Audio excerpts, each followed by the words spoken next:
இன்னொரு காதல் பாட்டு முன்னாடி இந்த இவர் எஸ்எஸ்ஆர் பாட்டு ஒரு நீங்கள் பாட்டு கேட்டிருப்பீங்க. எஸ்எஸ்ஆர் எஸ்எஸ்ஆர் இவர் பாட்டு எழுது எஸ்எஸ்ஆரும் இவரும் ரொம்ப க்ளோஸ்.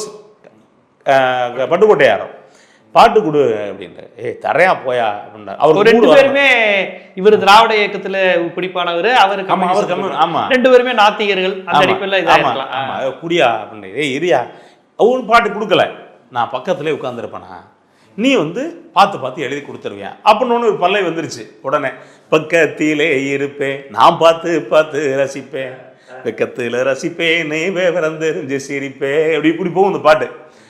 போட்டையில் ஒரு வரி போட்டிருப்பாரு, காவேரி ஓரத்தில் கால்வதுங்கு ஈரத்தில். இதெல்லாம் இந்த காவேரி ஆற்றை ரசிக்காதவனால எழுத முடியாது. காவேரி ஓரத்தில் கால்வதி ஈரத்தில் கஞ்சி கலையும் கொண்டுகிட்டு நீ நடப்ப கலப்பு. அவர் கடைமடை திருவாரூர் தான், அவர் பட்டுக்கோட்டை அந்த ஏரியா தான். பட்டுக்கோட்டை பக்கம் 4-5 கிலோமீட்டர். அதுக்கு டெல்டா பெல்ட். டெல்டா தான். நீ காவேரி ஓரத்துல கால் பதுங்கு ஈரத்துல இருப்பார், கால் பதிய ஈரம் வேற உள்ள போயிடும். கால் பதுங்கு ஈரத்துல நான் கலப்பையை கொண்டுகிட்டு நடப்பேன், நீ கஞ்சி கொண்டுகிட்டு நடப்ப. டி போனவரு கடைசியில மகனுக்கிட்ட சொல்றது மாதிரி என்ன சொல்லியிருப்பான, நீ அதிகமான வேலை இருக்கு ஒன்ன நம்பி சின்ன தம்பி அப்படின்னு சொல்லிட்டு காதல் பாட்டில் மகனுக்கு சொல்ற மாதிரி முடிச்சிருப்பாரு. என்ன அப்படின்னா அவனுக்கு நீங்க எந்த பாட்டு எழுதினாரோ அது ஒரு மக்களுக்கான ஒரு சொல்லலைன்னா தூக்கம் வராது.